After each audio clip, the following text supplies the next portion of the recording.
How are you, Justin? I'm doing good. I guess I've forgotten how to do this. It's been a little while. It has been a little while. Nice little holiday break. It was a good holiday break. I feel like I've been away for long enough that I'm ready to start doing these podcasts again. So yeah, we've got a good one today too, so that should be fun. we do.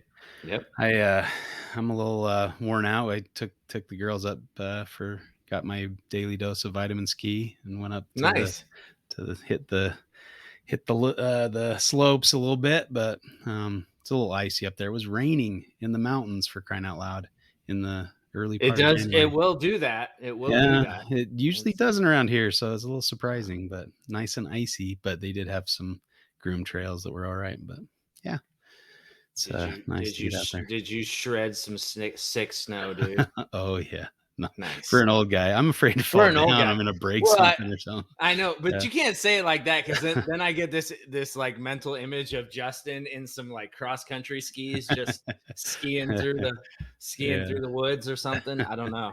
It's all downhill, man. I guess it's hard to live in Utah, at your age, it sure is. I mean, it's all downhill. Oh, that was good, man. That was good. I'm sorry. I'm sorry.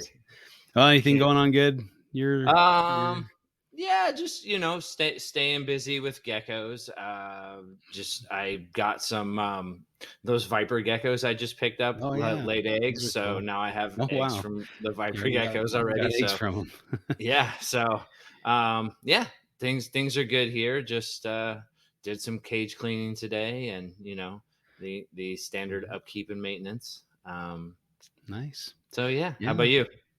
Yeah, things are good. A little slow with cool down, so that's been nice. Nice little break, quiet time over here. So can't complain about that. I'm enjoying that a little bit. Yeah, I did a little cleaning earlier today. Yeah. You have anything that looks promising? Your blackheads doing much, or they look promising, but they also looked promising last year and didn't do anything. Right.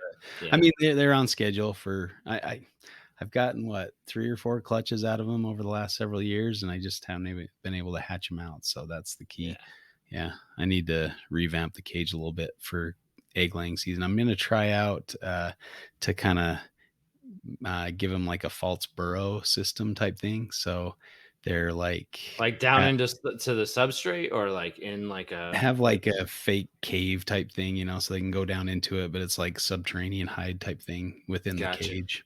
So they're not the best at wrapping their eggs. At least my female isn't. She's terrible. So yeah, you're just gonna stuff them down in a hole and be like, you have no choice but to wrap up your eggs. Exactly. Well, then at least they'll have some kind of relative humidity or something down in there. Maybe. Yeah. I don't know. Yeah. Keep them from desiccating too quickly if she doesn't wrap them. But yeah, we'll see if that helps. I don't know. Are you gonna let them just? Oh no, I'll take them. Okay. Oh, yeah. Okay. Yeah. Okay. I almost got some last time she laid, so I got close. They died, just a couple weeks from hatching, so that was kind of a bummer to see them kind of fully formed. And so hopefully this is my year for blackheads. That would be nice. Yep, and I need to produce more inlands this year too. That'd be cool. Nice. My albino variegata are looking pretty good, so they may go. Nice. Yeah, I think I'm gonna pair mine up too. I threw them together for a bit, and the female bit the male. She was thinking it was time to eat or something. So I'm like, are yours not ready? Are yours evil?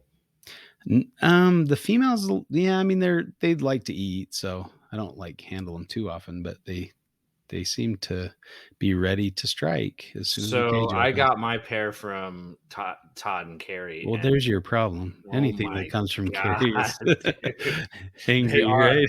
They are Satan incarnate, dude. I don't know what Todd's doing to those poor snakes, but you just touch them and they just flip out and they're striking at. Oh man, wow. it is mine aren't that bad. I can usually get them out and they'll settle down a bit. But. Yeah, I mean, I've had scrub pythons that are 10 times calmer than these things. So, I've had nervous scrub pythons that are calmer than these things. So, so good times, fun stuff. Yeah, well, I was listening to the different holiday shows. Oh man, all the the network or the podcasts on the network seem to be doing holiday shows. So maybe we need to get one together next year or something. I don't know if there's enough of those. We'll do like a Groundhog's Day show or something. But so are we like Reptile Grinch Club, or I think so, something like that. I don't know. Yeah. Oh man, but damn I neglected to acknowledge Darren Boswell for his idea for last week's podcast. So shout out to Darren. Thanks, man. Credit where credit is due. Thank you, Darren.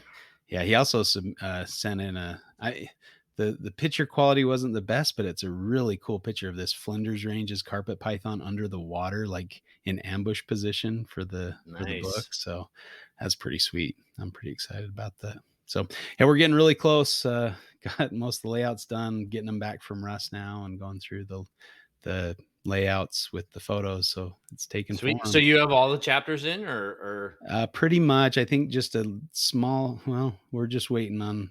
I think Nick has Warren section, so I think we're done. Okay. Yeah. So it's basically just the stuff that Warren had to finish up, and and now we got to do the layouts and proof them and stuff, and then time to get it printed. Nice, so dude. I'm stoked. So well done, sir. Yeah, I'm sure. It's, Yeah. I mean, it's been kind of a road. So and then on to the next project. So got another book in the wings that we're starting to. So are you? Yeah, should be fun. Okay. It should be a little shorter. There's only a couple species in this genus, so we'll see how it goes. But see if we can get a decent sized book out of it. But yep, I guess I'll talk about that at a later time. Yeah, are you doing that by yourself, or is that a joint project? No, it's actually a big group comparatively. Oh, nice. So cool. There's four of us working on it. So yeah. All right, folks, there you go. There's your teaser. I'm in the dark. You're in the dark. Everybody's in the dark, but there's something coming. So. Sorry, why did I even bring that up? Right. But no, it was kind of like somebody. I got a call and they said, "Hey, I was thinking about writing this book," and I said, "Hey, funny thing, me and Nick were going to write the same book," and then so it became a joint project, and we joined forces. So but should be fun. Still not going to tell us any more than that. So thanks. I think that's it. You might have to. Thanks for nothing, Zoolander. All right. Well, enough of this chit chat. Moving on. Let's get our wonderful guest on here. So let's do that. We have with us Adeline Robinson, and we're going to talk about art. So why don't you introduce yourself and tell us a little bit about yourself, how you fit into herpetoculture. Hey there. Thank you so much for having me. First off, it's always really funny. I feel like explaining what I do to most people. I am a wildlife artist that specializes in reptiles and exotics. I've been working in the animal industry for a very long time. And, kind of through working with them, it continued to develop my passion for them. And a couple of years ago, I decided to pick up artwork again, and it kind of snowballed from there. So I'm really happy to be involved with, not only working with different breeders of different species, but being able to work on different projects with publications or like scientific illustrations with them and conservation fundraisers. So it's really fun to be able to tie all of that together. So my bread and butter for the most part is doing high detail realism commissions of different species, and then doing logos and graphic design for different breeders and businesses as well. Yeah, I just saw the one you did for Christian and Cold Blooded Science. Yeah, that was a fun one. That was cool. That was cool. Yeah. Well, thank you. Yeah, it was when he brought the idea to me, I was like, I absolutely have to do this. It sounds it just sounded like such a fun idea to do. Yeah. So I had a blast working on it. Yeah, I guess I've seen several that you've done. So that's really cool. You're getting your name out there and seeing a lot of good work from you. So that's really cool. Yeah. Yeah. So you've obviously been doing art for a long time, and seems like you've been doing reptiles for a long time. Was there one that came first in your life, or were you pretty much doing both of those things for? So they were started off at the same time, separated for a bit. And actually, I went a very long year without doing, or a long year. I went several years, quite a long time of not doing any art. So as a small kid, I grew up in a household with snakes, and I, had a beardy and fish tanks and a bunch of animals at home, and have pretty much just been drawing since I was little at the same time. Yep. So I've always had animals. I've always been doing artwork. And then in high school, started picking up a lot, doing a ton of art classes and getting really into it. And then pretty much as soon as I graduated, I kind of just spent all my focus on what I was doing, and, you know, just working with animals for the most part. So I kind of kicked art to the side and didn't really do much with it. I did maybe like 2 or 3 pieces, little doodles for like a friend or something like per year. Because I was just so focused on, you know, I was working at a pet store, at a wildlife center, you know, working with horses and a bunch of different stuff. So I was kind of trying to build up my career with animals. And I ended up a few years ago getting a job offer to move out of state for an auction company. I was picking up a lot of graphic design work. And once I moved out of state, I worked with them for a while, and it was not very well managed. And I had left everything that I loved and everything that I know, or everything that I knew, to be out there, and it just wasn't working out. And I really missed the community. I really missed the hobby and being able to be surrounded by my friends, you know, at shows and whatnot. So I started just doing some artwork for fun, and kind of just started with like a little Instagram challenge with Inktober. And then pretty much from there, a few of my other friends that, you know, kept some really cool species were like, hey, you know, I'd love to commission you to draw one of my snakes. And I had just started. I was like, oh, I'd be honored. Like, I can't believe you would ask me to do that. Yeah. Yeah. So pretty much from there, I started an art account and then just started drawing more and more. And then people were asking about logo work. And I was like, yeah, I could do that. Sure. You know, I designed banners. I was designing catalogs and flyers and stuff. So I was already a little bit well versed in that department. And then it kind of took off on its own. I ended up leaving that job to pursue reptile art full time. Very cool. And yeah, in February it'll be my 2 years of doing it full time. Wow. Awesome. Nice.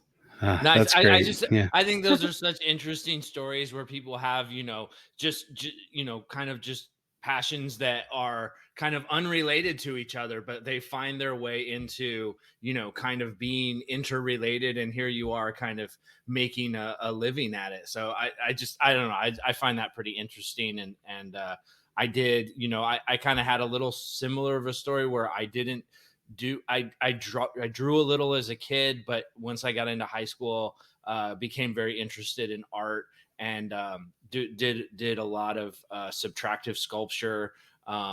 Ended up going to college as an art major, but I just kind of stopped doing it after I left. So I flunked out my first year, like was not ready for college, partied, had a great time, but was not good.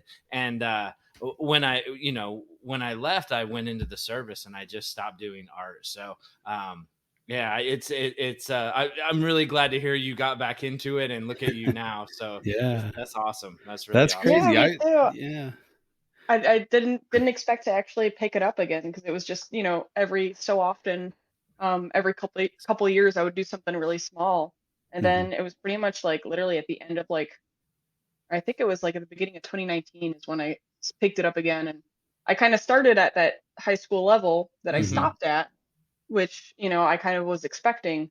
But one thing that I think was a bit interesting though was because I was a bit older and a bit wiser, I was able to kind of break down what I was drawing a little bit easier, or I guess see it a little bit more subjectively. So I was able to critique my work more effectively than I was then. And you know, with just practicing and always trying to better my pieces, it's fun to see that grow. Yeah, for sure. That's very cool.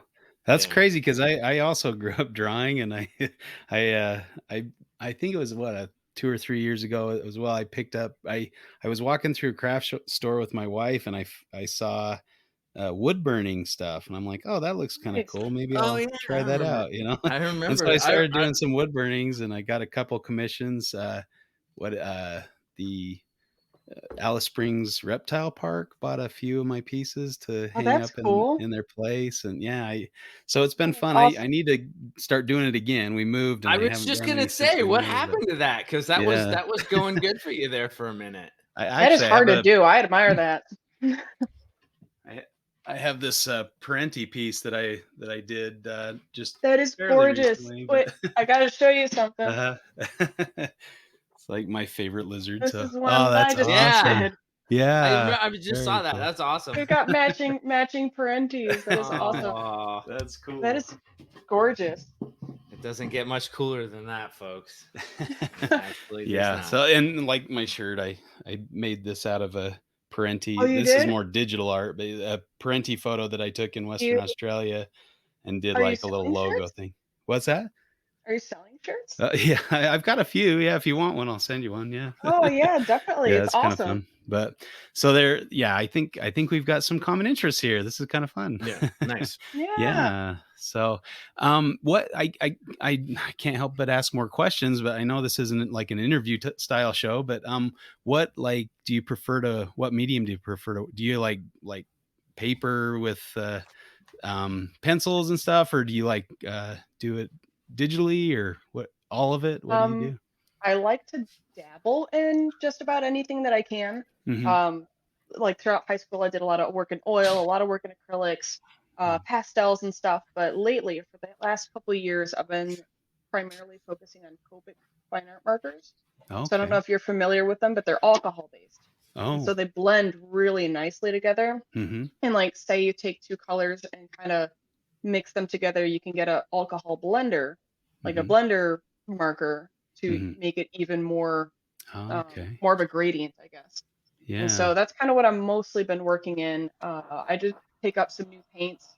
I hadn't worked in acrylic in over a year, and then worked on that Parenti piece. So now I'm like, oh yeah, painting's really fun. Why don't I paint? So Yeah. I'll probably try to pick that up again. That's But very most cool. of the work, the high detail realism stuff I do is in the Copic markers and the drawing pads. Okay. But yeah, I've That's got a cool. bunch of stuff behind me. So whenever I kind of have a whim, I've got like some wood pieces here too that I drew on and that we cut out that I'm hoping to paint soon. So kind of all over the board. Yeah, yeah. I guess that's the beauty of art is there's a lot of different media to keep you interested. I just ordered one of the like pens that goes along. I saw something online, like a YouTube video of this program on iPad that you could, draw, and it looked pretty cool. So Oh, I'm like, Procreate? I need. Yeah, exactly. Yeah. It is. That's mostly what I use. Okay. It is amazing. It is so worth the $10 it is. Yeah. And if you've got an iPad, if you have an Apple Pencil, it's pretty amazing because you know how when you have a graphite pencil and you tilt it to the side, the lead or the graphite will kind of make that whiter stroke area. It'll do the same thing. Oh, cool. And so it's really cool because you could just pick whatever medium you want digitally and play with it. And that's where I do a lot of my graphic design work is on Procreate. Yeah, I saw somebody that did some illustrations and they looked really cool. So I'm like, I want to try that. So yeah. And like every style too, with all those different brushes. And you could get like custom brush packs and stuff too. Cool. Well, I'll have to pick your brain once it gets here. For sure. See how to use it. But yeah, that's cool. All right. Well, are you ready to fight? I am. Let's get something going here. So we're going to talk about since with the art as the theme, we're going to talk about does art still have a place in herpetoculture or herpetology or the reptile area in general, or is like digital photography so easy and so you can get such great pictures these days? Is that a better way to get things going? So we'll kind of debate that back and forth. So first off, we'll flip the coin to see who you get a debate today. Chuck, you want to call it? Sure. All right, here we go. See if your luck changed over the break here. It is tails. Right. Look at that. Yeah. So would you like to debate, Adeline, or no, I'm going to let you debate, and I'm just going to moderate and probably ask questions because I feel like I have like so many questions I could ask. Like I feel like this is a great like interview for you're right. Like you said, it's not an interview style podcast, but I just have so many great questions that I feel like hopefully we kind of touch into these topics, but I would like to be free to be able to just, can I jump in here with a question? So, all right. Sounds good. Yeah. All right, now you get to call the next one, Adeline, to see which side of the topic you get. So All go right. ahead and call it. I'll go heads. And it's heads. Whoa! 2 in a row! Man, 2 in a row! 2 in a row. This is unheard of. I don't know how much you've listened to the podcast, but I am notorious for losing almost all of the coin tosses. So the fact that Justin lost 2 in a row is a celebratory thing for me. Sorry. Yeah, Well, cheers. Yeah. a Cheers. very rare event, but I'll take the loss. That's all right. You gave me the opportunity to debate, so That's fair. That's yeah. fair. Well, And I don't take want that you to feel. take that Australian Herpetoculture podcast. They suggested that our coin tosses were rigged. So What? Can you believe Listen. that garbage? What they what do they think that there's no possibility my luck could be that bad? Well, Right? phooey to you, dude. It totally is. Those Aussies taking their shots on their holiday show. I don't know. How, All right. How dare they question your incredulous demeanor and I don't know. I just question my honesty. It just hurts, guys. I can't. I know you too well. I know you too well. Anyway, I digress. I need to get to know those Australian herpetoculture guys, Jason and Luke, and they just need to know what an upstanding, honest guy I am, I guess. All right. Well, since you won the coin toss, which side would you like to take?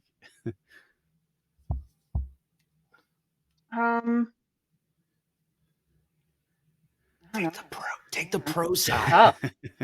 Yeah, probably pro. I mean, yeah. I feel like I hear a lot of Yeah, you probably have all you've probably heard all the con side, haven't you? Yeah. Mm-hmm. Uh-huh. All right. Well, yeah, this will be a little bit of a tricky spot for me to be in to try to debate the con, because I feel like there is a good spot. But anyway, since you won the coin toss, you also get to go first or defer to me to go first if you'd rather. So, would you like to go first? I'll let you defer because I'm interested to see what questions you have. I'm interested too, yeah, to see which direction I go in here. But so I guess kind of like I said in the intro, digital cameras and have kind of made it very easy for us to get really good quality shots without having too much knowledge or without having to be professional photographers. Now, I mean, obviously there is a big difference between a professional photographer and a novice like myself, but I can still get, a decent shot to illustrate different things. And, I'm putting plenty of pictures in the book that I've taken just because I think there's the technology is such that you really don't have to know a ton about photography. If you have kind of maybe an artistic mind, you can stage things well enough and get a compelling shot, that kind of thing. Also for maybe scientific literature, you can get in really close, get scales and get the fine details of the subject that you're photographing. So I think, in a lot of ways that, and every time I go back and I mean, I like the old prints, from like the 1800s for kind of maybe more campy value, because they're sometimes it's hard to tell what exactly their subject was. You're like, were you really looking at the animal or did you just keep it in memory or something? Because sometimes they're a little off. Yeah, they're pretty entertaining sometimes. Well, others are pretty good. But so, are we going to look back in another 100 years and go, oh man, what, these are terrible. If they should have just taken more pictures. So I'd start out with that argument, I guess. All right.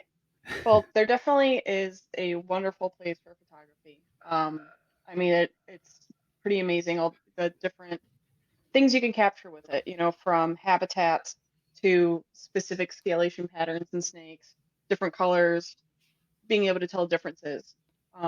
Some of the things that might be a little bit difficult, though, especially with animals that look very close to each other, it can be very difficult. I know from my boyfriend is a photographer and we did some reptile photography for a while, is trying to get your subjects to sit still or in the same positions, if you're trying to illustrate a difference in, you know, scalation and facial plates on one species versus another, and they won't stop moving, or you want to be able to set them side by side so that way the viewer can accurately tell them apart, it could be a little bit difficult just getting photographs of it. So sometimes artwork can step in and kind of help illustrate the differences.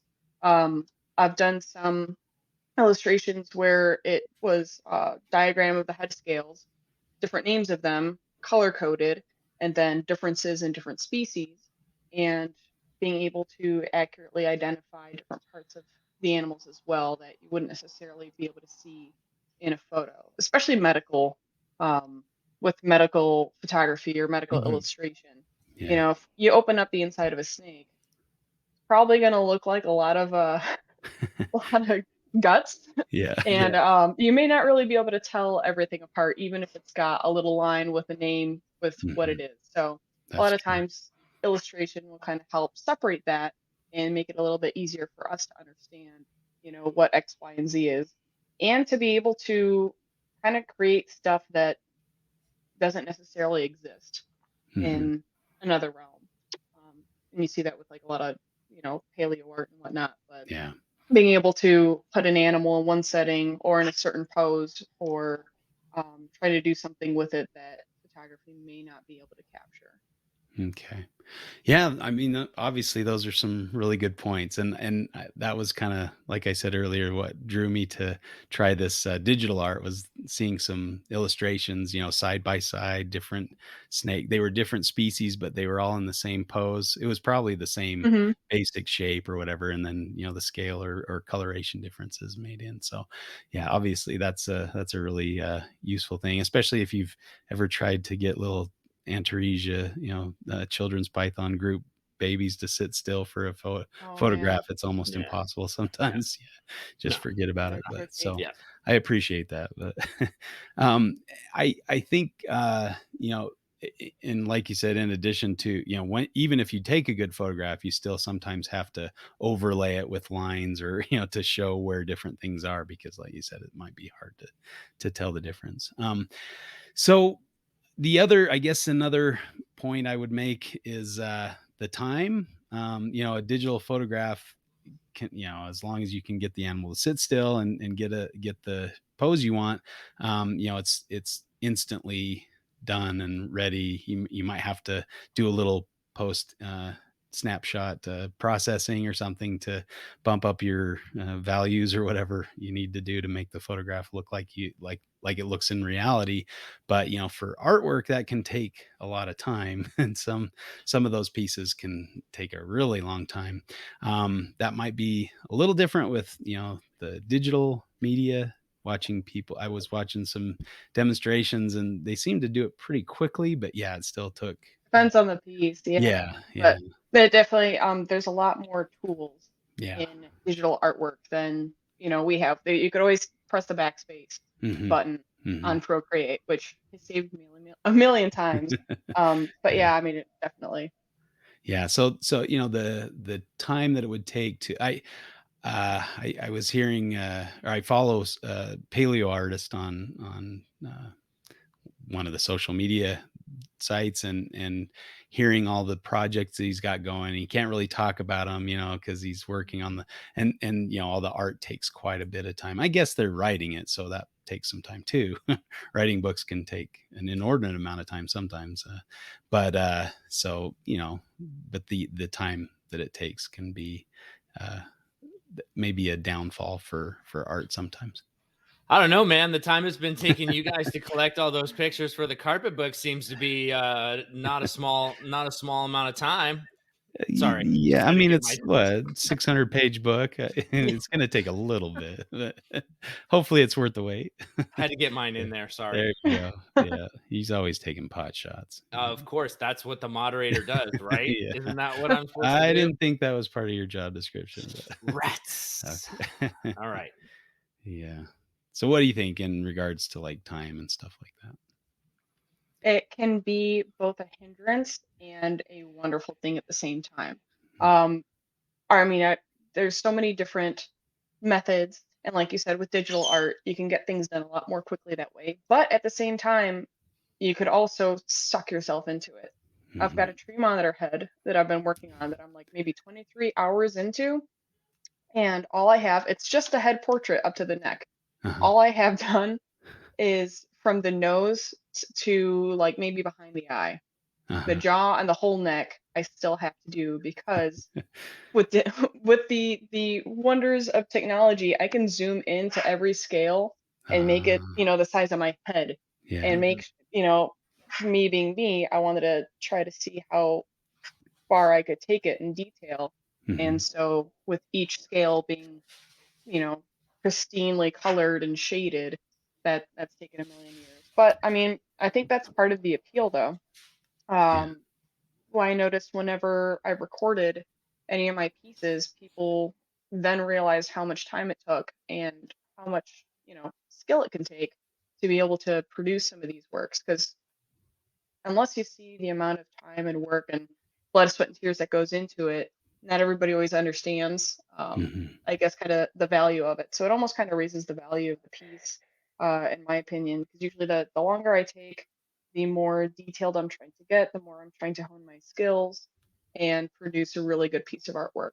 And at the end of the day, we've always been attracted to music and the arts and being able to see the things that we love done in different um, mediums and styles, and just being able to pay homage to the things that we enjoy is something that is always going to be around. Whether it's going to be valued correctly or not is one thing. But it will always be enjoyed. That's for sure. And I mean, do you kind of feel like that time that it takes to create that unique one-off piece of art actually kind of ties into, its ultimate value over time, and it's one of a kindness? I think so. I try to record a time lapse of pretty much any of the pieces that I do now so people can see. And usually whenever I post a piece, I try to go, hey, this piece took 12 hours, or this piece took 15 hours. And that's consecutive. That's without breaks. That's without planning it out and sketching it or compiling the photos that I'm using for reference or the ideas. So a lot of hard work goes into it. And I think when people realize that, they really appreciate what went into it, rather than, thinking that I grabbed a photograph and put a filter on it and just cut it out. Right. So I've had actually quite a few people at shows seem a bit confused that it was artwork.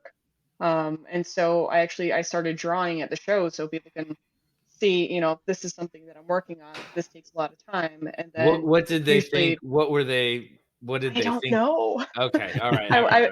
I wish I had something recording the amount of times I've been asked, is this artwork?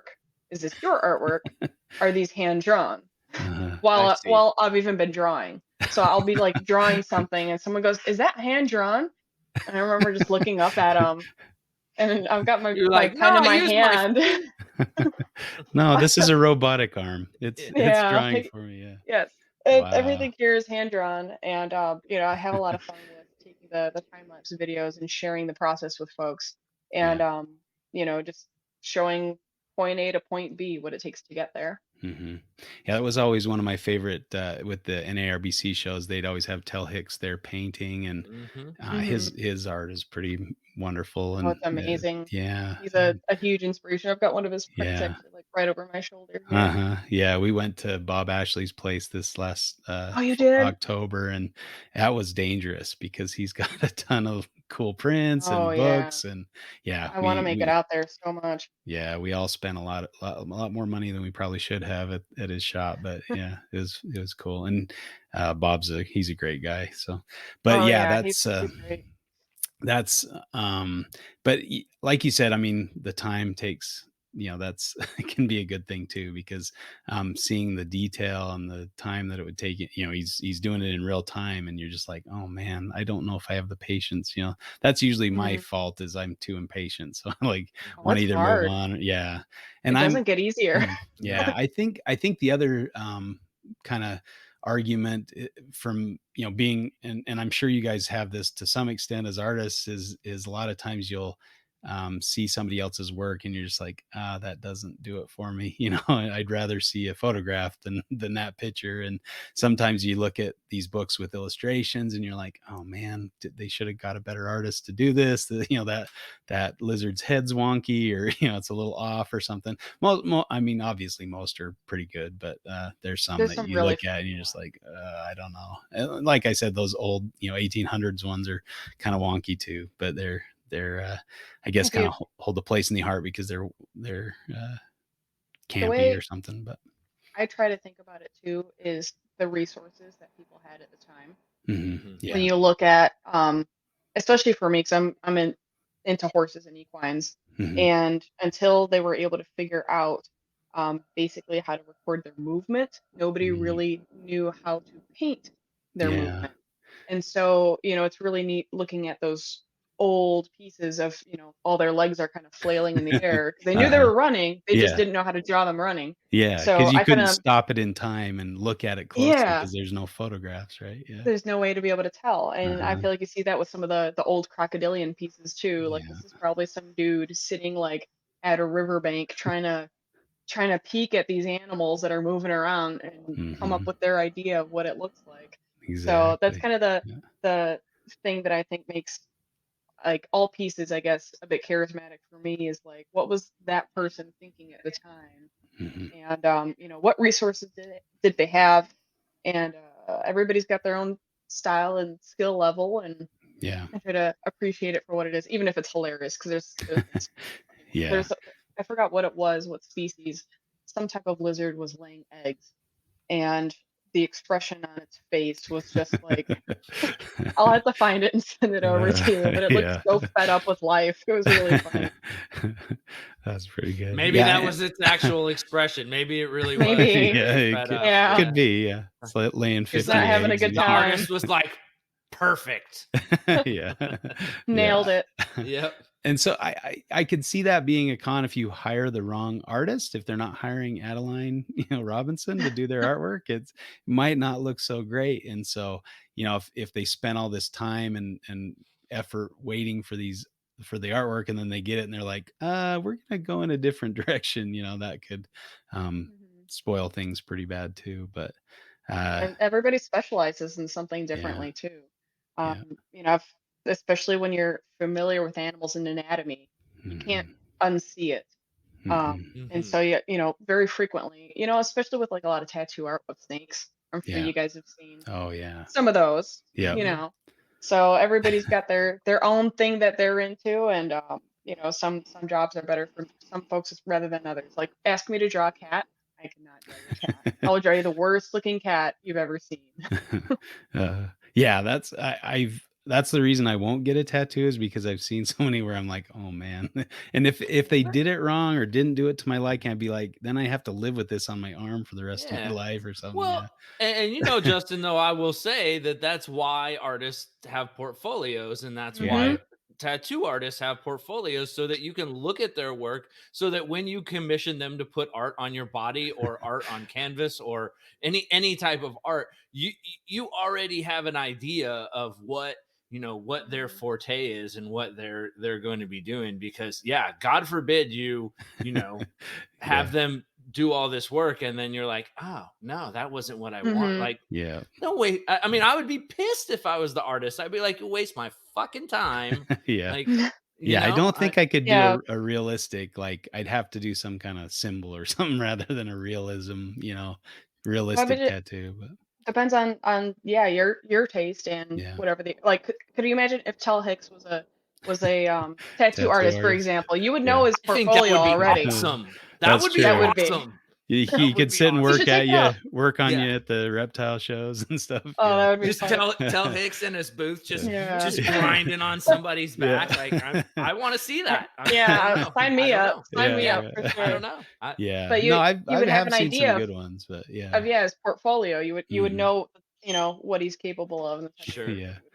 But there's always the chance that you mess up, and I guess you can kind of cover up stuff. And when you're working with a media like skin or some, I like to do watercolors, and those were not forgiving for mistakes. So you really had to Yeah. And I will say I've seen some tattoo artists that took some horrible tattoos and turned them into like you wouldn't like how like a giant black just ugly tattoo, and then they did this tattoo over it where you just can't even see and it looks fantastic. So I shop your artist for sure, for sure. Oh, definitely. Yeah.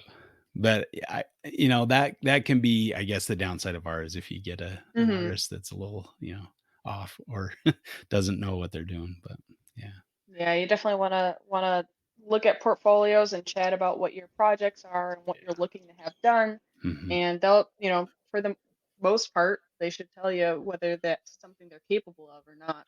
Yeah. I'm more than happy to be honest with folks and go, hey, I'm sorry, I'm not going to be able to. I can't draw your grandma with her, With her her cat. lizard or her dog or her cat. With Like her cat. I can't. I'm not capable of that. I'd be more than happy to recommend another artist that is. But that's why it's great having friends too that do different things, because I get commissions all the time for cats or dogs or different types of animals, and I've got artist friends that specialize in that, and I go, Yeah. hey, here's my friend, check out their work, and we kind of help each other out, and Oh, that's it's really nice. nice to be able to have that as a resource, is helping each other Yeah. out. Yeah. One thing I was curious of, and this could be, kind of the downside, is that a lot of reptile people like to buy the animals instead of spend money on other things like artwork. Has that been a hindrance? Is that, or do you find that Usually reptile people like to buy the artwork? they like to buy artwork of what they have Okay. or what they're really into. Mhm. And so a lot of the shows that I've been at, I actually started making a list at each one of the shows because I would get so many requests for certain species that were popular in that Mhm. area. Mhm. So as I started traveling and going to more and more shows that were farther away, um, for example, I'm from the Chicagoland area. We've Yeah. got maybe some Russian tortoises, some redfoots or yellowfoots, nothing too crazy. Yeah. Well, here I go to Florida with no tortoise or turtle artwork for the most part. And then I get down there and realize everybody's keeping these things outside. They have the sunshine, they've got the heat, they've got the warmth, they've got the resources to be able to keep more turtles down here than up in Illinois, because it's Mhm. cold. You can't keep Mhm. things outside, and it's just not the right climate for it. And so I got so many requests for turtle artwork. I felt terrible because I was like, I'm sorry, I don't have any. I don't know what to tell you. So I've kind of been learning with like each one of the shows where I'm going or where I've gone to, what people are looking for. So usually people Okay. really enjoy what they keep, or kind of popular state animals. Like in Florida, I was asked for alligator artwork, and I didn't have any alligator artwork the first time I went down there, Mhm. because they're so popular in Florida. So definitely regionally is different, and a lot of people they prefer to have the animals that they are really into. So Mhm. Mhm. Yeah, and I think having a variety probably helps a lot too. Yeah, that's hmm my we were at the county fair with my kids, and there was this booth that, and the artwork was like okay at best, it was like kind of, but they were busy because they had like 100 different prints that you could buy, and they were hmm small and affordable. And so like my kids spent probably $30 at their table just on 5 or 6 or 7 different drawings or paintings that they did. And I'm like, man, that's that's that's pretty. awesome. Yeah, I mean, the artwork wasn't that great, but they had hmm a large variety, and so I think people could find what they were interested in or what they liked at the table. So I guess I could see even semi great artwork is hmm still valuable And to every people. every reptile room could use some artwork in Yeah, it. yeah. Well, and so I gotta admit, I just took Ross McGibbon. I ordered some of his calendars, and did I took one of the calendars apart and laminated it and put it up on in my Nice. reptile room because his photographs are phenomenal. He's got this inland carpet picture that's just gorgeous, like one of the best That's pictures I've ever perfect. seen. Yeah, it is artwork. I mean, that's Mhm.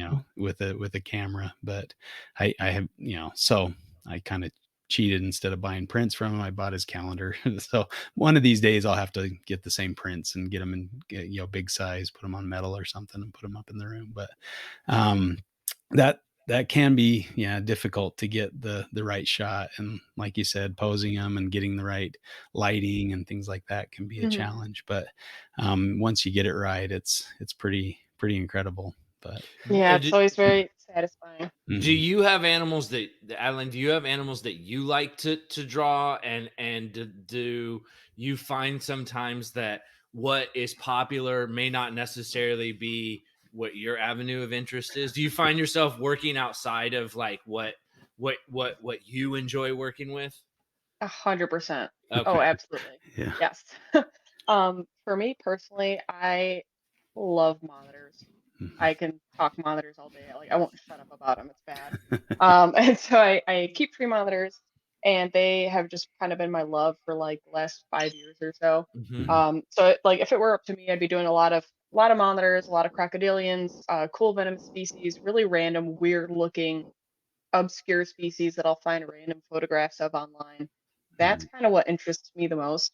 I don't know if it's because I've worked with a lot of the most commonly kept species for a long time, that not that they don't have a magic to them, because they, I think every animal does, but they don't quite do it for me like, you know, the random. It's just not where you're anole. at anymore. Yeah. It's not where you're random at anole from South America that's super brightly colored or like looks really weird. So that's usually kind of what I'm more attracted to. So when I first started, I didn't have any ball pythons, no leopard geckos, like nothing that anybody kept. And so after getting like a bunch of requests, you know, over and over, you know, like 6 months in, I was like, okay, like I have to at least do something that people mostly keep, because that's what they're looking for. It's what they want in their homes. And so I'm working off of a couple lists, a personal list of different species that I'd like to work on, and then I'm also working on kind of more of a pet list of frequent requests that I'm hopefully going to be working my way down some more this summer. But yeah, it all takes time. Oh, for sure. Chugging along. Yeah. But yeah, there's definitely things I prefer to draw. What species of tree monitors do you keep? Currently I have Macraei and Beccari. Nice. So I had some Cordos and I had some Racinus, but I ended up moving and kind of downsizing the amount of space that I had. And I kind of wanted to be able to devote more time to less animals. As difficult as that was to do. So luckily, I've got a lot of really wonderful friends that some of my animals went to. So I still kind of get to keep track of them and keep tabs on them. But yeah, I mean, if I had more space, I'd probably have more. Do you have a favorite between Beccari and Macari? I'm loving. I mean, the blues are just so bright. Yeah, that it's hard to be a blue animal. It's ridiculous. It's really pretty. It's eye catching. Living art. They really are. I mean, that's what inspires me to do what I do. Is I love them so much. I want to try to kind of do right by them in the artwork. And so it's a little bit difficult because I've had the female Beccari the longest out of all the monitors I've had her. I got her first, and she's super skittish and just very nervous. She's just a nervous animal. And so initially, like the Macraei were always just kind of my solid favorites, because I've got a very outgoing male, and then ended up getting a male Beccari for the female, and he is just so outgoing too. Both of the boys are just like always checking everything out. You know, I'll have my hand out and they're coming over and looking at it. So it's definitely a hard pick. Like probably the Macraei, but the Beccari is growing on me a lot. Yeah. Okay, sorry, just curious. I like tree monitors. I think they're the coolest. I really like Beccari. So I was just curious what you thought. So yeah, it's hard to beat the Cordensis have Yeah. wonderful personalities too, and that's the fun thing about them is they're all so different. Yeah. My Cordos were very, very outgoing, like jump on your arm the second you open the cage door. They're just fun.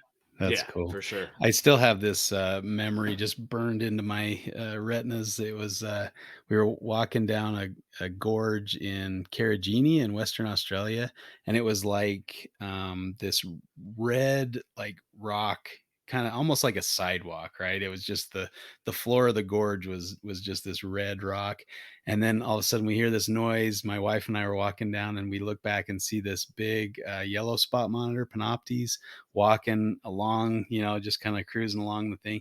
And then he goes under a rock and he starts scratching his back on the rock, like raising up his back and scratching back and forth on the rock. I'm like, that is so cool. I got awesome. I got it on video, but I didn't get any pictures of, like still frame pictures. Yeah. But that is so cool. yeah, You got to post that. It's on YouTube on Reptiles of Carragini, I think is the name of the video that I posted that on. But it was I just love their personalities. Cool, yeah. They just, he obviously knew you were there, I'm sure. Oh yeah, just he like, walked right past I'm just us. gonna, Didn't pay us any mind. Yeah. Gotta scratch his back. He had the swagger for sure, man. Those guys know they're the king of the roost out there. But it was a big one, or he was kind of a more medium size, but yeah, they're pretty, they can get pretty good sized out there. They're pretty intimidating animals. They have huge like biceps too. Like they do a lot of digging. Yeah, their forearms are huge.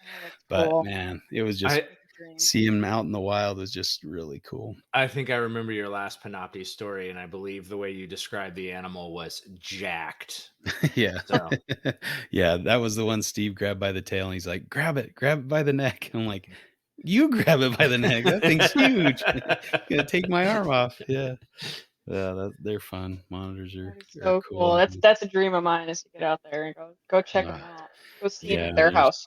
There's not much better than seeing them in the wild. It's a lot of fun. But you're talking to the right person to get you motivated to go out there, Justin. I can't wait to get back. Yeah. Another one where it's like I probably should draw a picture of it, because I tried to grab it before I took a picture of it. It was this striped tail monitor out in Western Australia, a little further south than the other one, but it was just this beautiful monitor, just perfectly posed on this trunk of a tree. And like, I'm like, my wife is with me again. I'm like, wait, stop. I got it. And it looked just like I could just reach out and grab it. And I thought, oh, this is easy. I'll sneak behind the tree and grab it real quick. And yeah, I totally missed, and it ran away, and I don't have any documentation of the, I was like, dang it. But yeah, it was pretty crazy. Yeah, I guess there are some good reasons to get some artwork done, but so I guess maybe that's another, you kind of brought this up a little bit, but maybe a downside of being a reptile artist is at least early in your career, can we say that that you need to draw what's popular rather than what you really want to be working on, maybe. And I imagine you probably feel some of the intermediate times with stuff you want to do, but that was always my thing, is like I'd always just draw stuff I wanted to do, or did the wood burnings of what I wanted to do, and then I'd try to maybe sell them if I wanted to move them on or something, and everybody's like, oh, I don't care about that species, I don't want to have that. So does it take a while to get to the point where no matter what you put out there, somebody's going to buy it regardless of what it is, just because it's an Adeline original? So far, I've done fairly well when it comes to doing like random obscure species pieces. But I do retire old pieces as I do more. Okay. So like I did like Anolis proboscis, like the Pinocchio anole with the long nose was like one piece that I did that like a lot of people had no idea what it was, or were just like, what is this thing? Like, what'd you draw? And I did sell like quite a few prints of it, surprisingly, even though people didn't know what it was. They just thought it looked cool. And so, I did have him for a while, and some other species, but I think, it kind of just takes balance. And it's something I've kind of had to learn a lot last year, was it's very easy to get burnt out on work when you're not doing anything for yourself. Yeah. When that's kind of the reason I got back into it. And so there were quite a few periods of time where I just didn't feel like drawing, because I was just working on so many projects, quote unquote, for work. that I wasn't getting any personal art in, and it definitely it took a toll on me. And so I was like, okay, I need to find a way to schedule this so like every other piece, will be a personal piece versus a fan favorite. Oh, And cool. trying to get myself to kind of not necessarily fall in love with the animal again, because I find them all fascinating and really cool, but just try to remember like why the animal looks like it does, what it's had to do to adapt to be able to live the way it does. Because obviously how it looks like ties into that directly, and what the animal needs to do to survive, and just kind of get more information about them themselves, and that kind of helps get me back into the swing of recapturing the excitement of them. Yeah. So it definitely is interesting playing and learning. 'Cause like I said, I'm new at this. I've only been doing it for almost 2 years now, and so I've been learning a lot of, what's too much, what's not enough. Do I only want to do, stuff that people are looking for, and then abandon my own stuff versus, you know, wanting to get into. Adeline, do you feel like creating and I have a friend who does music, and he and his brother both did music, and they had to stop for a period of time and stop making music because he said, it was just we were making so much music it burnt me out. Hmm. It's exhaustive, and that creative that creative process and that creative energy takes its toll on you. Would you feel like, do you feel it kind of sounds like that's what you're saying basically, so is it the balance, or is it just not working too much, or what do you what would you say the secret to not burning out or not exhausting your creative energy is? I think, well, what I'm trying now, because I've been honestly dealing with it a lot for the last couple of years, because I've been trying to learn a balance of what's too much. And the hard thing too is when you're working for yourself, and when you're trying to build a business up, from scratch, and for a person like myself that can't stop thinking about that, I don't necessarily know how to relax. Yeah. And so it's something I'm still struggling with, is like the second I lay down in bed, my mind is racing of like, okay, I need to get these posts out. I need to get these pieces done. I've got, a few extra projects that I need to get finished up. My brain's kind of like that all the time. And since the beginning, I would take on a lot of work that, um, for friends, or I would want to do some really fun pieces as like donations. And I kind of got to the point where I just kind of overloaded myself, Mm-hmm. and had a difficult time with being able to manage the stress just from having a lot of projects cooking at once. So that was just overwhelming. And then once I was able to like make a list, work my way down, space things out a little bit easier, I was like, oh, this isn't that bad. I'm really enjoying this again. And so Mm-hmm. what I'm doing actually with starting this year is I'm spacing my commissions out a little bit farther apart, and I'm doing time slots for my logos and for my graphic design work. So, I have 1 week dedicated to this piece. I've got another week dedicated to that, rather than let's have 10 projects at once. Yeah. Yeah. Smart. Yeah. So I would say for like anybody new getting into it, you know, it's so important to take your own time in between to be able to breathe, to be able to catch up, to be able to get away from it for a minute. Because if you go hard at it and you don't stop and you don't take care of yourself, you crash. Mm-hmm. And yeah, I've had that a few times, and so it's something I definitely have been learning, and I'll still be working on. But it definitely helps to have less projects, I feel like, cooking at once, because it's so nice not having to Yeah. worry about a million things. Well, and I don't think, I mean, I don't want to speak for people who aren't artistic or don't create art or whatever, but I don't think the average person really can interface with that idea of how Hmm. taxing, how, I mean, how your brain just, it kind of consumes you Hmm. with the creative process, and thinking about it and worrying about it and all that. So thank you. That was an Yeah, interesting perspective. it's really like weirdly exhausting too. Yeah. Because I've worked, plenty of 12-hour days at the pet store, the wildlife center, or whatever, and I'd be tired at the end of the day, because I worked all day. And I feel like that same feeling I'll sometimes get after spending like 8 hours straight on a piece. Mm-hmm. It's not quite the same amount of time, but I feel like the amount of mental effort and concentration and work that goes into it is almost like condensed. Yes. Yeah. So Yes. after pretty much almost after like every piece that I do, because usually I try to do it either all in one chunk or between like 2 days, I try to get them knocked out. I'm dead. I am so tired at the end of them. Like they take all of my energy, and you know, if there's too many that are done back to back, it definitely gets to be just like really draining.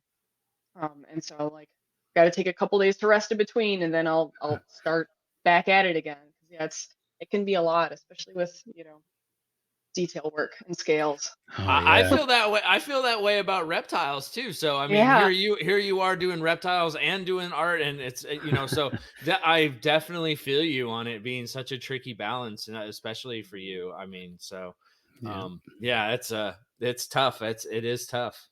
Yeah, I have a Yeah, it hard time definitely is putting a it down, like when you start yeah. something, if it's going really well, and then all of a sudden I realize my back is all cramped up because I'm hunched over, or Mhm. like my Oh, I hand feel has like a been, shrimp. yeah, Yeah. exactly. And I got to stand up and move around. My eyes are all bugging out, because Mhm. Oh, for sure. focusing so hard. Yeah. Sorry, I It didn't mean to cut definitely you off there.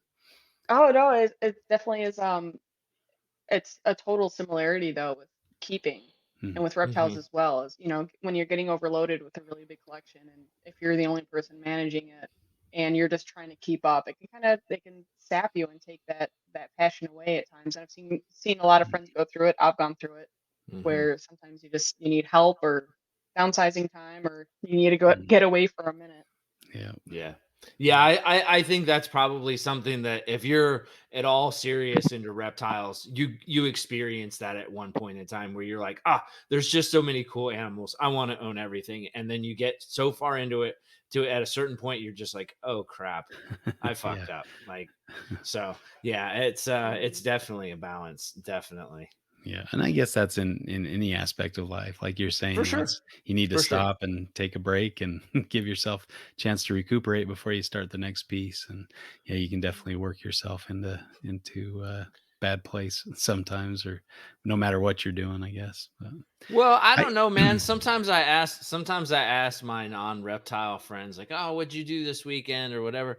It sounds like they had a pretty chill weekend. Didn't have a whole lot going on. I yeah, was busy all yeah, weekend though, so yeah, sometimes I do feel like us reptile folks end up working a few more hours than some of our non-reptile friends. yeah. Well, and I think Mhm. that's a good point of learning what your limits are, where it Where becomes your balance not is, enjoyable, and for where you sure. can keep it as a fun hobby, or I mean, if it's a business, you got to put in the work regardless, Yeah. and Mhm. yeah, that's kind of that same Finding a argument of balance. doing the if you're making reptiles a business, you got to do what's popular for a lot of the stuff you breed. You might have a couple pet projects that keep it interesting for yourself, but for the Mhm. most part, you got to You keep need to the have clients. staples, and you got to yeah, because everybody comes into the store looking for a boa or a ball python or the same things. It's hard to get Mhm. people out of that mindset. I keep stuff I like because I have a day job and I can afford to work with stuff that's not as popular or mainstream or whatever. And so I Well, spend most of my time at reptile shows just educating people about Antaresia, or the and I think, carpet pythons or what a great tie-in, Adeline is creating art, and something. obviously maybe somebody hasn't seen that animal in that piece of art, but maybe that's a way it draws them in, Yeah, just like you writing books or you into stuff and are trying to teach people about it. I think you kind of have to uh you have to be the one out there expanding people's horizons. So that's true. Yeah, um, it's a you good know, service in a lot of yeah, ways. for Mhm. sure. Absolutely, Yeah. 100%. So Yeah, well, I can't think of anything else to throw at you. I've kind of run out of ideas about maybe cons to artwork in the reptile hobby. So good job. You beat up on me pretty good here. So fierce. Well, it's definitely fun discussing it and Yeah. talking about it though. 'Cause I guess another thing that could be said that I've heard a lot is I've heard for me personally, but Mhm. from other artists that have been told like, oh man, it's a shame you can't make a living off of that, or it's a shame Mhm. you can't actually make a life. And I feel like the that starving artist stereotype from back in the day before we had social media and ways to market ourselves is definitely still out there. And a lot of people have that Yeah. mindset, not realizing how important artwork is, not only in, looking at it for fun, but just for shirts, for signs, for logos, for, Mhm. any type of design. Everything Yeah. that's been designed has been designed by somebody. Yeah. Mhm. So Yeah. there's just so many aspects of it. Yeah. It makes life interesting. I mean, life without art would Mhm. not be very enjoyable, I think. Yeah. Yeah. Well, Yeah, yeah, this I is think people take for granted how interwoven art is with culture, and I think it's easy to take an artist for granted, Mhm. and I think that's part of where that. Well, yeah, and I think that's like our parents' stereotype kind of thing. Like, what are you gonna do with your life? Because you can't make any Mhm. money being an yeah. artist, You got to be a And it's like, doctor, lawyer, yeah, the Yep. big four or like whatever. Yeah. yeah, have you been on Instagram? There are people making a living off of Instagram. Like, get the Yeah. heck Mhm. out of there. They're just taking Yeah. pictures of Right. themselves. Like, get the heck out of here. Yeah, It's a we're in a different strange world. place right Right? now. Yeah, like Uh, all Mhm. these I see all these YouTube guys that are building these giant zoos and stuff like that. I'm like, Yeah. "Oh man, maybe I should have just made a video every day for the last 10 Right. years and then I could be building a giant zoo or whatever." But yeah. Is I don't that know. what you is that There's what you want to do, Justin? Is build a giant Hey, zoo? what reptile person hasn't thought of having a zoo at one time or another? Am I right? Like I feel I like I do have a zoo. I got two yeah, cattle but like dogs, a family, a bunch yeah. of reptiles. It's a freaking zoo You around don't have here. a line outside your house of people paying you to look at your Says cattle you. dogs and No, New your you're business right. They don't. idea. Yeah, there there you you go. go. But yeah, that or a pet store. I think most reptile people think, oh, that would be cool to own a pet store or own a zoo. But yeah, Yeah, I that's feel I feel like I feel like it's cool on its surface. Like it's like you're like this would be awesome, but when you get down into it, it would be really hard. It yeah. would be I really Oh hard. I yeah.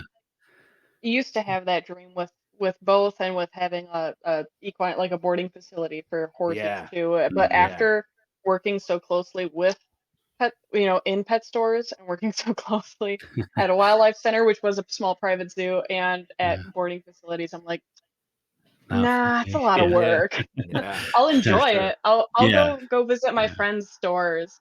Yeah. Mhm. And there's one store out here that I used to work at that I still work very closely with. Because the owner that owns it now, we both used to work there, before the older owners retired, and like it's a ton of work. It is just Mhm. insane, and some weeks are just so stressful. So I'm like, I don't envy it. I admire it and I appreciate it. Yeah. Yeah. I don't think I'd be able to do it though. Well, I'm excited to go see Ty Park Zoo. I think he's That looks done a amazing. Mhm. fantastic job with that. Yeah, that's pretty Yeah, cool. I'm hoping to go down and visit as well. Like just seeing Yeah, the posts and the updates are just super cool. There's so yeah, many fun places. And that's another thing that I love about what I'm able to do now is being able to go check out other people's collections and zoos and yeah. still be Yeah. involved, Mhm. but at the same time not quite with the responsibility part of it. Yeah. Mhm. Has your I guess art career required a lot more travel than you were before? Like, are you doing I a never lot of did. yeah. I I've been going to reptile shows for about 10 years now, but they were always local. So like the Mhm. Mhm. NARBC Tinley Park show, Sewerfest in Wisconsin, like those were my staple shows that I had gone for so long. Because I never had I was always working for somebody, so taking time off was always kind of Yeah. a pain. And I never road tripped or really had a reason to go out of state. And so now that I've got a van to be able to travel, and we're able to kind of pick up and go. I had never driven to Florida before. Now we've been to Florida twice. We've been going to Texas, and it's been fun being able to go down, check out different pet stores or facilities or, zoos and be able to chat with people and network. It's been a lot of fun even though I don't technically work with the animals quite as much anymore, I still get to spend a lot of time seeing them, Mhm. working with my own animals at home and being able to check out other people's animals and learn more. Yeah. It's been a blast. That's cool. See, that would be Cool. that would be a dream to just be able to travel from reptile show to reptile show. I mean, some might get a little tedious after a while, but that'd be a lot of cool, especially if you can plan like a visit of a facility Hmm. or go herping in different places. Yeah, that's Yeah, that's cool. what I'm hoping to do more of for sure. Is Yeah, get some more herping in. Usually after being gone for about 2 weeks, I definitely started getting a little antsy about wanting to get back to check on the animals. But I mean, yeah, it's a lot of fun for sure. Mm-hmm. that's cool. So, do you have like a circuit set up of shows you visit now? Or are you adding to Yeah, that, for or looking to a expand? little Or bit of both. uh-huh. I'm hoping to be able to continue to expand. So right now I hit up all the NARBC shows. Mm-hmm. I've been doing Daytona, Florida. I just had the second one that I have ever done. So I haven't been doing that for super long. And then some of the show me shows. I usually do the Janesville one and sometimes Sewerfest in Wisconsin if I can. But I was actually hoping to make it out west. I know Pomona's coming up. I was going to try to see if I could make that happen, but I've got a lot going on right now, and so I'm Yeah. just trying to get Yeah. things together as it is. But I'd Pomona's a like to good make it show. out there at some point. So Yeah. I've heard a lot of great things about it. I've never gone out west really before, past the Arlington show. So Mhm. I want to check that out. So now, compared to like the shows and stuff, how much business is online, like just from your website or? Depends on how much posting and marketing I'm doing. Mhm. To be honest, last year I was not on top of my posting or marketing or social media. I kind of let it drop for a bit. And so I didn't really get a whole lot of online orders in without people knowing like that there was stuff online. And so, Mhm. a big part of what I do is going to the shows. Tons of people are walking by. I'm chatting with a lot of folks. What's a lot of fun too is a lot of people that I've met or that have like commented or found me online. I'll get to meet in person, and so it's always really fun being able to go Yeah. to them. Say Yeah. the shows are really big, and then doing like logo client work are kind of my two main things. Mhm. But since I've been trying to pick up posting again and creating content, I've been getting more online orders, so I'm hoping to kind of keep that going too. Yeah. So definitely, it's a lot of what is it they Juggling. say, like pokers in the fire or whatever. Yeah, a Yeah. But lot of Yeah. irons in the fire. yeah, a lot of Uh-huh. irons in the fire. Yeah. Yeah. So it's a lot Yeah. to kind of handle at times. So I'm very lucky. My boyfriend helps me with you know a lot of aspects of that as well, so I can focus on drawing because that's the hard part. Another Yeah. Yeah. talk about balance is trying to figure out how to create content and do videos and photos and editing and prints and shop, as well as creating pieces that take Yeah. a long amount of time. So I Mhm. see a lot of content creators that are shooting their animals or going places and shooting, and have to remind myself like I'm trying to create content, then create content in multiple layers. So Yeah. it can be a lot at times, but Create I feel like content I'm of your content. Yeah. Yeah. exactly. Well, I it's feel good like you I'm have starting to get my groove. Yeah. good to have somebody helping you. I'm such a fan Hmm. of the phrase teamwork making the dream work. So, Oh, for sure. you know, Yeah. Yeah, I'm very, very grateful for that. Definitely helps a lot, especially with photographing the prints and editing them and getting them onto prints and shipping. Like it's a lot. Like there's a hmm lot to Yeah. it. Oh Oh yeah, yeah. for sure. Yeah. For sure. Do you ever see a time where you just, have prints and not be creating new stuff, or is that just not in your wheelhouse? You just got to Never thought that be, far ahead. yeah, Yeah. making new stuff. Okay.